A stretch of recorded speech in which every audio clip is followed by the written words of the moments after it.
Bizani GAI xodimlari to'xtatishdi. Mana, yana bitta mashinani to'xtatishyapti. Короче, to'xtash majburiy ekan. Bu informatsiyani men bilmas ekanman-da.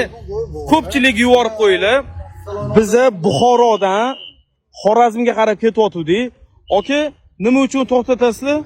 Haydovchilarni hushyorlikka chaqirish maqsadida to'xtatamiz. Bu yerda haydovchilardan hujjat talab qilinmaydi, faqat haydovchilarni tushiramiz, yo'lovchilar bilan birga hushyorlikka chaqiramiz, uyqusini qochiramiz, 5 minut perikur qiladi, keyin transportni boshqarib ketadi. Gap yo'q. Bola chaqasining baxtiga sog' salomatligini yetib borish uchun. O'xti, gap yo'q. Respektliga mana shu narsaga men qoyil qoldim.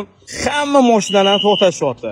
GAI xodimlaridan so'radim-da, nimaga imini shu yo'lda shunaqa qilasizlar desam, yo'lni ko'rasam, asfaltli tekisdi, vash uzun ketgan ekanda.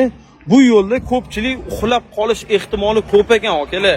Bizi Buxoroda borib, quyoshda yarim soat o'tirib borib, makillab qoldik-da. Akalarga respekt mana. Kechani kechadimi, kunduzi kunduzdimi, ponsi 24 soat ishlashar ekan, va shu optoda turishar ekanda. GAI xodimlariga men respekt deb aytib qolaman. Bu informatsiyani men bilmas ekanman. Jo'natib qo'yinglar ko'pchiligiga. Menga qiziq bo'ldi. Sizlarga ham qiziq bo'lgan bo'lsa, like bosib qo'yinglar.